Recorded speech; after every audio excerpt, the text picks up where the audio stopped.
Ladies and gentlemen, it seems that Ghost of Tsushima 2 is real after all, or something like that. So, before Ghost of Yotei was announced, we thought the next Ghost game would be Tsushima 2, which would be a sequel to Jin Sakai's story covering the second Mongolian invasion. But then Yotei was announced and we found out that they're doing a separate story which has nothing to do with Jin Sakai pretty much. It takes place centuries after the events of the first game and in a different place. But now Ghost of Yotei is finally out and it has given us some insight on what happened with Jin Sakai after the events of the first game. So before we start this video, you have been spoiler warned because there's going to be spoilers for both Ghost of Tsushima and Ghost of Yotei. So in Yotei, there's a mythic tale about a fallen warrior.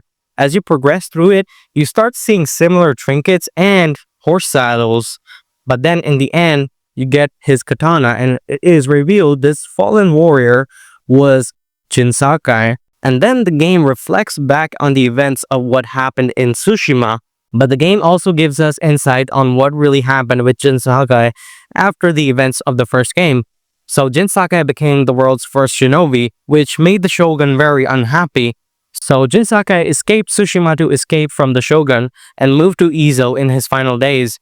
Now the game really doesn't tell us how many years was this thing exactly, how many years did he spend in Izo and everything. But this leaves us a potential for a sequel slash spin-off or DLC, which would feature the story of Jin Sakai. The framework for it is already there. If it actually happened, here's how it would be structured.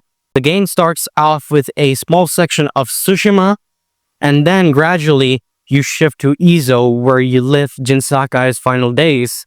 I think this as a spin-off slash DLC would rake in a lot of money for PlayStation, but the chances of this being real are kind of unlikely, and more than likely the devs kind of just clarified what happened with Jin and just left his stuff here for fan service. But who knows? There's always a potential. Well, I hope you guys found this video interesting. If you did, consider subscribing. So I'll see you in the next video. Thank you for watching and goodbye.